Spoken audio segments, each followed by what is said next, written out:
You know those people who claim they're here to fix everything, but somehow they just leave a trail of chaos in their wake? Well, today we're going to break down a timeless profile of that exact character, the hypocrite who is absolutely convinced they're the hero of the story. And that's the central puzzle we're tackling. What if the real danger isn't the obvious mess, but the mess that's presented as a solution? We're going to use a series of verses from the Qur'anic chapter Al-Baqarah to really build an anatomy of this specific and really dangerous kind of deception. All right, so let's start by peeling back the first layer. This is the public face, the mask this character presents to the entire world. And it's always a mask of virtue, of progress, and, yeah, of reform. This right here is their foundational claim, their go-to defense. When you confront them, when you point out the negative impact of what they're doing, their argument is simple, and it's powerful. Whoa, you're misunderstanding. We aren't destroying things, we're building them. We're the good guys here. Now, to really get what's happening under the surface, we need to understand this key term, facade. See, this isn't just simple chaos. It's a much deeper, systemic kind of corruption. We're talking moral decay, social unrest, political games, all of it cleverly packaged as something beneficial.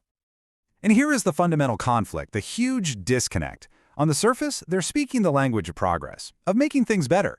But in reality, their actions are like a social or spiritual toxin that just erodes the whole system from the inside out. What's wild is that this ancient text is basically describing a psychological profile you'd read about today.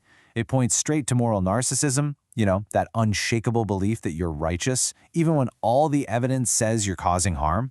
It shows us rationalization, the classic move of justifying destructive actions as some kind of necessary evil, and it perfectly captures George Orwell's idea of doublethink, holding two completely contradictory ideas at the same time, fully believing you're bringing order while you are actively sowing chaos.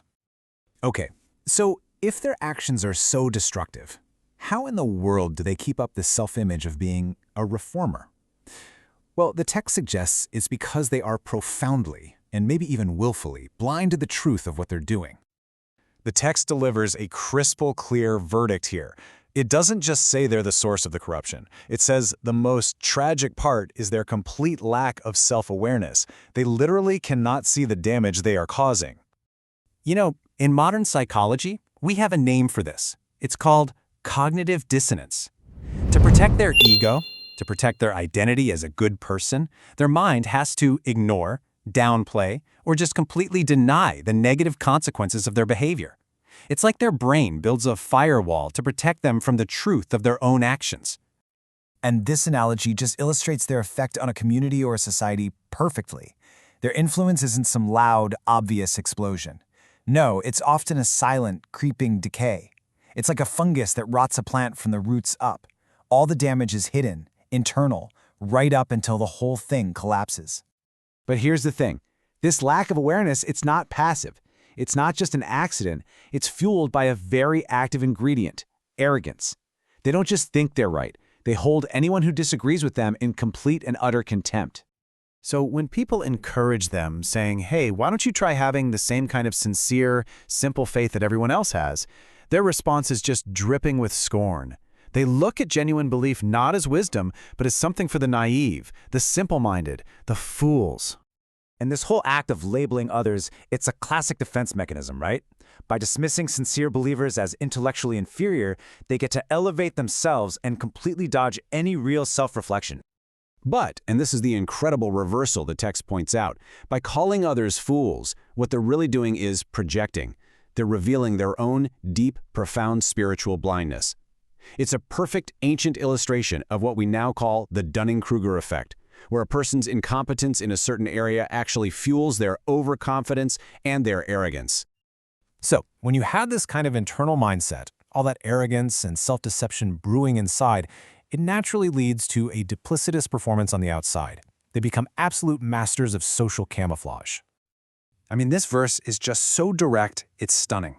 It describes a person living two totally separate lives.